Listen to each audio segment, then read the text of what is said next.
Hey guys, Opto here again. Just doing an update for my mastering, how I master imaging for TV spots, for radio spots, YouTube, all that kind of stuff. Mainly because I've come across a really cool guy, Ian Shepherd, who's from the UK, and his mastering, he's a professional mastering engineer for music. So I've been tuning into his podcasts and whatnot, and it's really helped me get to grips and understand better the whole process of mastering. I'm still no mastering engineer, but I'm just sharing with you now my upgraded process on how I master the things that I do. So here goes. So what I've got here is a track that I've put together for Black Rooster Audio, and this is it. So it's mixed, it's got the effects on it that I want, and this is pre-mastering. So let's have a listen to what we've got. Black Rooster Audio. Okay, so you get the gist of that. So I've got the processing on the vocal that I want. There's not much to it. There's just two different lines of vocals, and then there's a track underneath, just that kind of atmospheric low rumble and whatnot, just to help lift it up and not keep it so dry as such. So there are effects on there as well. So what I've done is I've actually basically just rendered that down.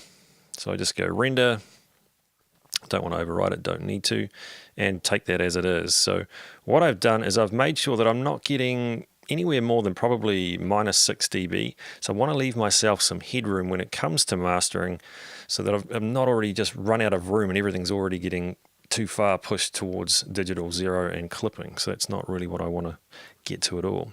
So on a completely new project, I've brought in that track. Okay, so that's the track unprocessed. So again, let me just flick that one off for a second. This one here, which is the Black Rooster Audio VLA2A, which is all over that last track that we just had, or the one we've got here. All this is doing at the moment is just metering. As you can see over here, the mix is dialed down, so it's just 0. Black Rooster Audio. Okay, so that's what we've got. So that's our track. Black Rooster Audio. That's it coming in. So the first thing that Ian suggests is actually going straight to your equalizer. So we want basically 3 things he puts in his mastering chain: equalizer, compression, and a limiter. That's all he uses. He doesn't even get into this whole tape saturation thing and whatnot. I guess he's leaving that up to the people that are engineers and whatnot, have done all that kind of job beforehand.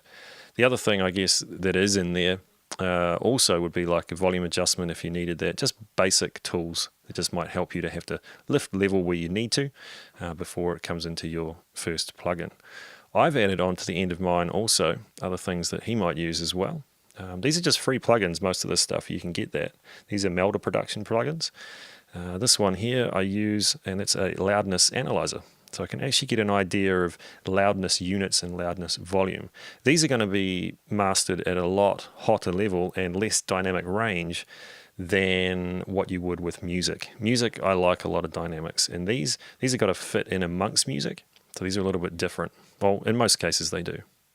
And then I also use this other cool little plugin here. I think this may actually be native with Reaper.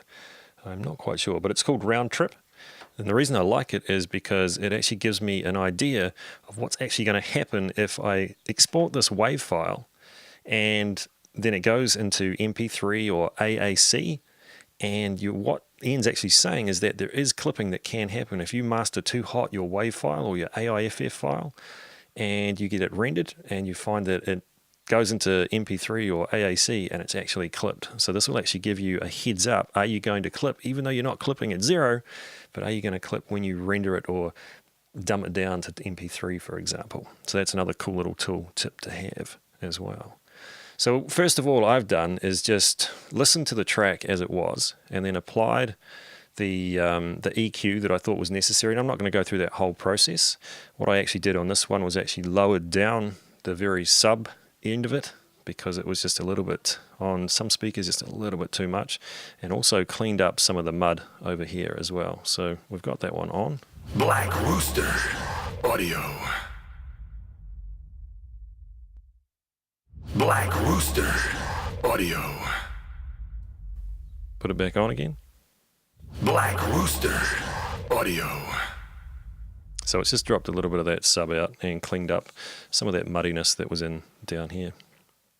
Now you could use any multiband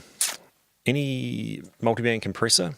Now I've split this up into 3 bands. This normally does a lot more than that. I think it's got 4.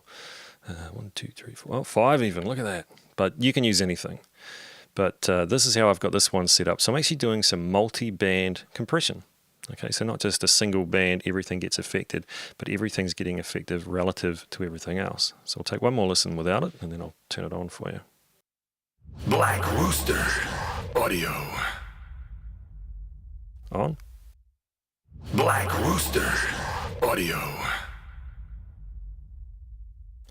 So to me, that just helps the whole leveling of the EQ. It just helps everything just meld better together. Not just that it's just taking the tops off all the whole broad spectrum of frequencies, but actually individual and just massaging them, I guess, is probably a really good way of looking at it. The next thing in the chain is actually the limiter. Now, you don't need anything like this necessarily, but the reason I pulled this one up today is because it's actually got a peak stop limiter, so it's literally a brick wall. And that way I know when I'm doing my loudness analyzing, I can actually see what's actually happening, and I know that I've hit that brick wall. Some limiters, they limit, but they're not. You can still jump past 0, and I find that a little bit awkward. So in this case, this one here has actually got 3 bands of limiting, which I'm not using all of them. They're all set, but this one here, I'll show you. Black Rooster Audio.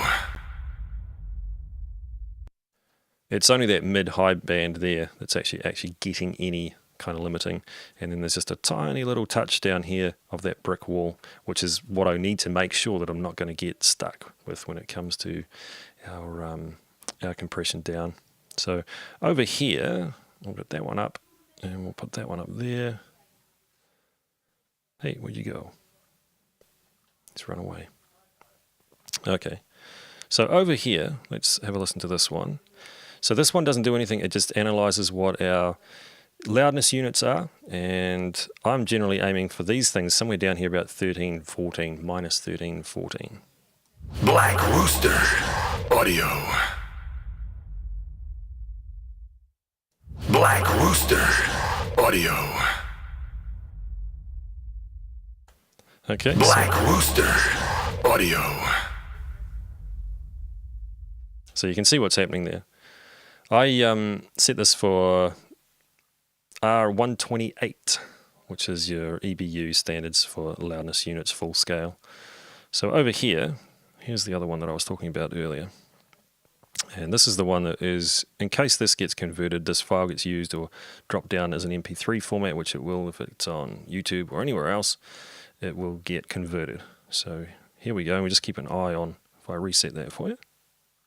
Black Rooster Audio. So you can see down there that Black Rooster Audio. It's not peaking at all. Okay, so this is, if this was hitting red up in here, then we know we've gone too far and I'd have to dial back over here. So I'll set this limiter at -1, so that actually gives me a little bit of headroom as well. So as you can see, it's pretty much squashed into oblivion, but at the same time, it's giving me the effect that I want. And I wouldn't do this with music. That's just not what I do. Not my kind of style at all. So there you go, guys. I hope that helps and gives you a bit of an understanding of the process that I'm now using. And I use the exact same process when it comes to mastering music. So just those 3 things. I've got an EQ, I've got a multiband compressor, and I've got a limiter. And that way I can check really what's going on. And that's all I need. So hopefully this video has been informative for you. If it's worthy enough of a subscription, absolutely, please subscribe to the channel. You can also hit the click on the little bell beside the subscribe button and that channel name, and that will also give you an alert, email alert when there's another video up. And of course, if it's helpful, please give it a thumbs up, guys, and we'll catch you on the next video soon. Cheers.